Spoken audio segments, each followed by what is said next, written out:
A windy day and a mad hair. What a combination. Don't forget to book your tickets for the Mysterious Air Conference in Preston, second weekend in September. I shall put a link below to that. Now, things have massively improved. In fact, I would say things have come back to where they were in 2000 and say the first 3 quarters of 2018.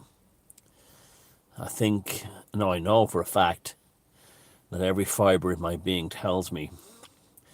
The last 3 videos and the video prior to that, I spoke about a some kind of pathological consciousness force had taken over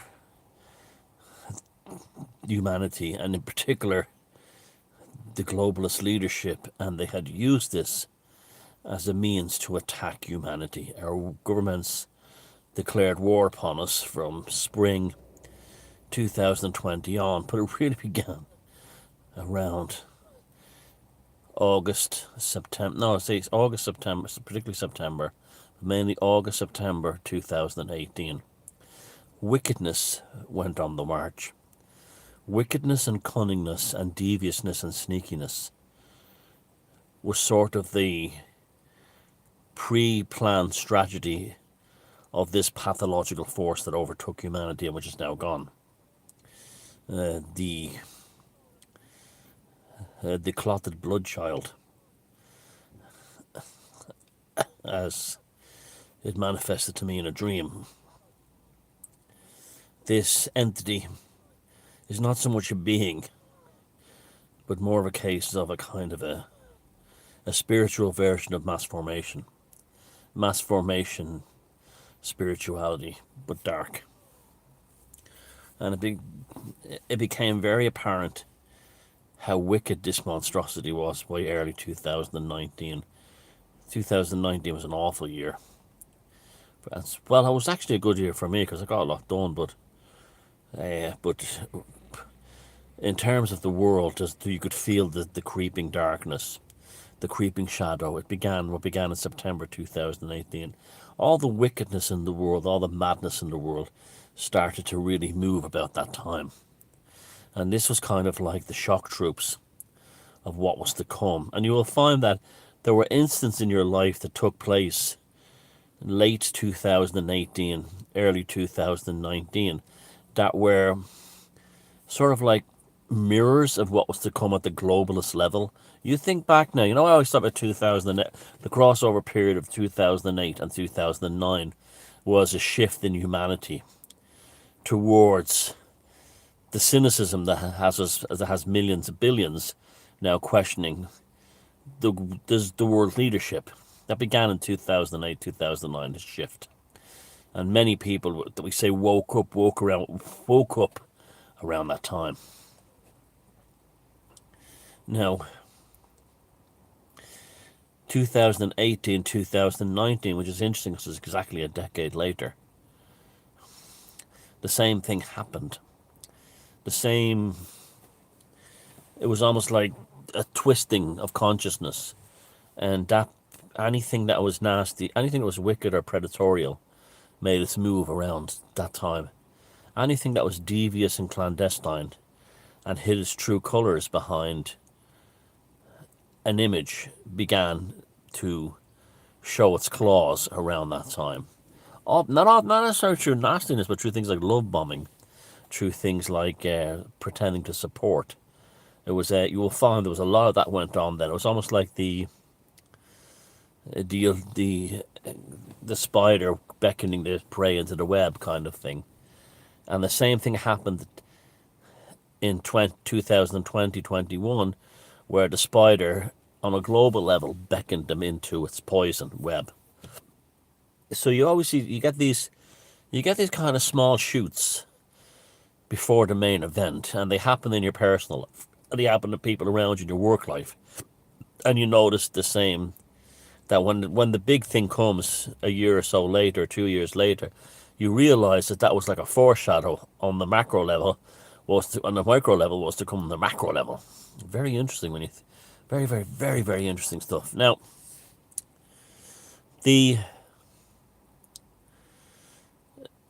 I've absolutely no doubt that a dark spiritual alien force overtook this planet, starting in that period I said, autumn 2018. It achieved a position of power within the leadership of the world. When I say leadership, I don't mean like an elite sense, but who's controlling the planet, the politicians, the globalists, etc. In January 2020. And by April 2020, had got governments all over the world to declare war upon their own citizens. And those of us who could feel, immediately could feel this dark spiritual force that was on the march. It's gone now, it's over, it's left. I wouldn't say it was defeated. I would say it's more of a case of it's plundered the world and moved on to whatever next sphere of consciousness it operates in. By that I mean, like, those of us who didn't think of us who rejected the transubstantiation of the needlecraft and who saw through this monstrosity from the start. Think of us as being the Jews who survived World War II in Europe.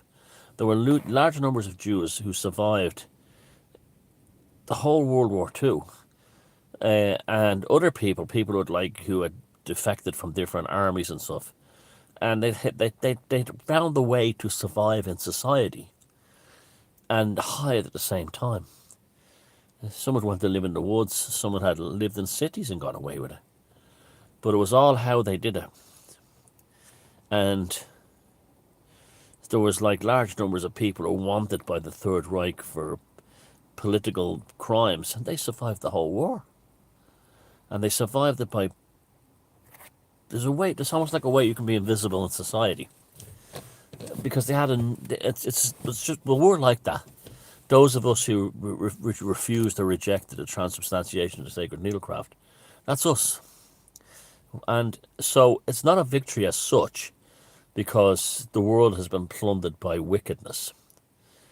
But it's a personal case of we survived and thank God.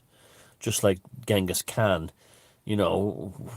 exterminating huge numbers of people in Asia. And remember that the next time someone brings up that European colonialism is just a murder machine that went around the world, remind them of Genghis Khan and the Mongols and how they exterminated, 1/3 or 1/4 of the population of Asia, to the point where the climate actually changed to kill so many Asians of their own. So you remember that one, that the Mongols had killed so many people from China all the way to Hungary, to the borders of Europe actually, and all the way down to the Middle East to Baghdad, where you exterminated everyone in Baghdad. But and Islam almost died as a result. But and then it's over, and then the people who survived Genghis Khan were like, "Jesus, thank God I survived. I'm still here." Well, that's us. That's us. The ones who, well, we have discussed it long enough on this. They're fucked. Now, how do we? So we're entering into. We won the war. We've won the war by surviving him. Remember how an ordinary person wins a war? It's just by surviving it, and we survived it, and we didn't have to do all the things that were required of us to humiliate us and poison and pollute us. And so we've survived, and our DNA is intact, and that's the most important one of all. And those who went as far as the Foghorn, Leghorn, and beyond, what can you say? My attitude is, if they're decent people and were coerced into it, either through their job or anything else, I have all the sympathy in the world for them, and let's hope that somehow we can kind of help them survive. But in many ways, they're like the people who, after a long world war, suffering from post-traumatic stress, they're sort of shell-shocked when you think about it. As for the ones who mocked and laughed at us and wanted us locked up in internment camps, and demanded we be rounded up and forced, you know, to take the transubstantiation. Well, if they're all dying now, well, fuck them off the planet. I see them as collaborators with the evil force. In fact, that's what they are. If you were anyway a crusader on behalf of the needlecraft, you are the same as a World War II collaborator, and in France, to say, or any other country, and you know, there should be no sympathy given to you. You're a collaborator with the occupier, and we now know what kind of people became collaborators in all cultures. You know, like you see, like you'd hear like the same, the business community, and the weasels in the middle class and below. I mean, World War II in France is a phenomenal case in collaboration, in this, like, that the resistance was a tiny number of the population.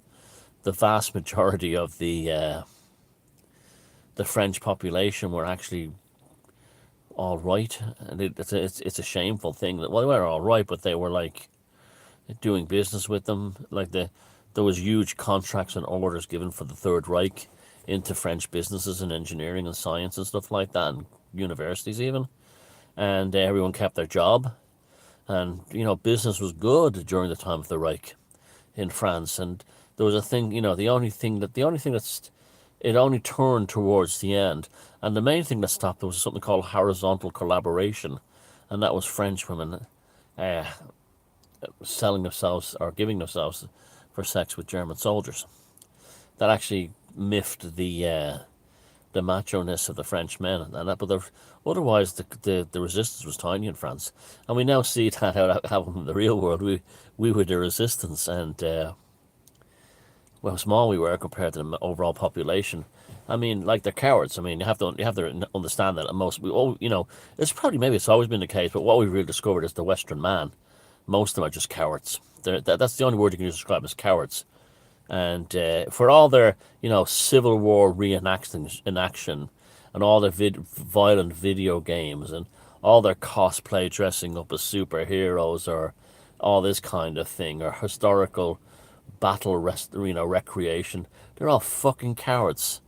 They were all cowards when something real went down. So always remember that. But however, we've survived. I absolutely feel that. I feel as clear as anything. Have you noticed that everyone involved in it now are all either distancing themselves from it or never talking about it, because the shadow of their own pathology and their own wickedness is now coming around back to them. So they prefer not to talk about it. It's a remarkable, the ones that were screaming and shouting in over 2020 and 2021, and they were all remarkably silent. That's fear.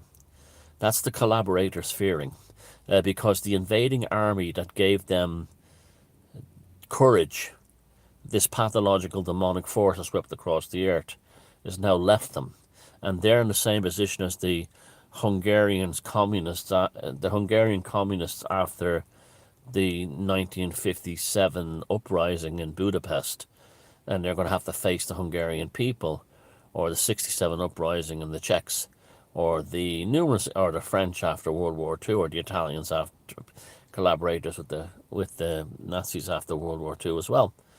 They're going to face the wrath of the people who survived, as well as the ones who didn't, and also many of the ones who would have joined the establishment rather than face their own cowardness and quisling nature, will now turn on the ones that they used to worship on TV. You know, the celebrities who push this shit on everybody. So where do we go from here? Well, remember that song that I spoke about, that song in your heart?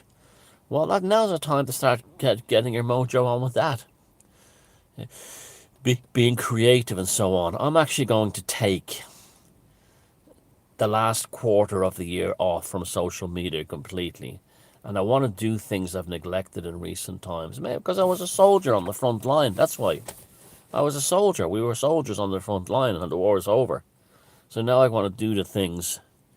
I've neglected my painting really badly in recent years. But I also used to love to do things like visiting art galleries.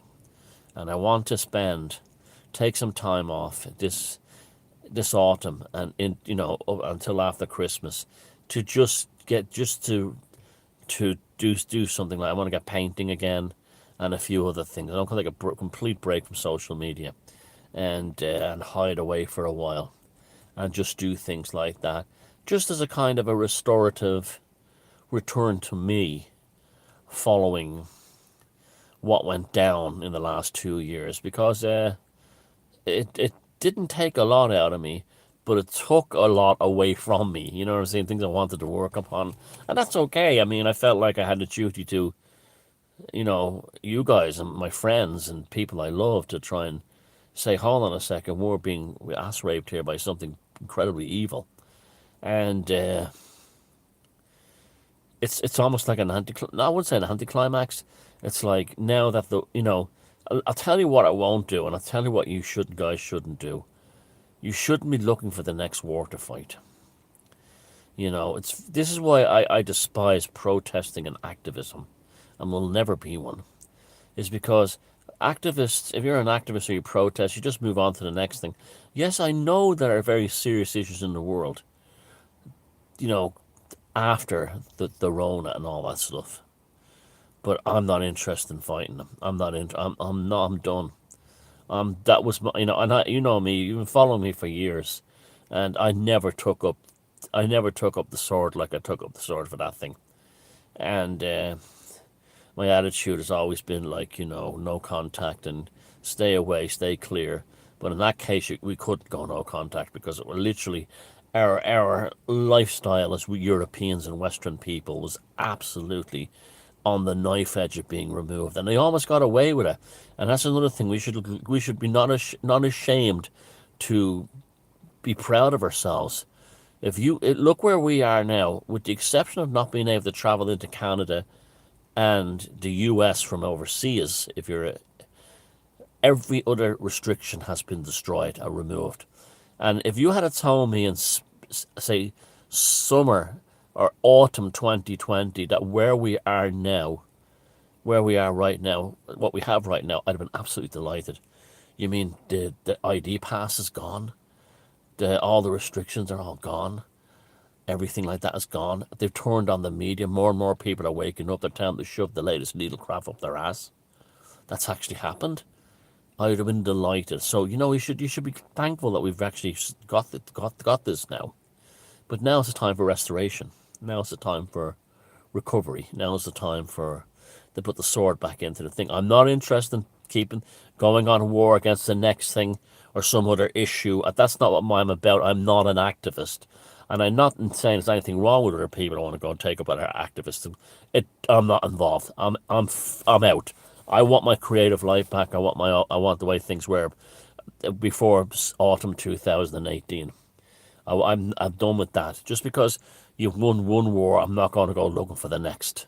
I'm not a mercenary. I fought one war, and that's enough for me. And everything else, yeah, I'll comment on it. Now, how do we treat people who, like I said, we should have compassion for people who are coerced into it by their jobs or by their loved ones or their families, and we shouldn't mock them people.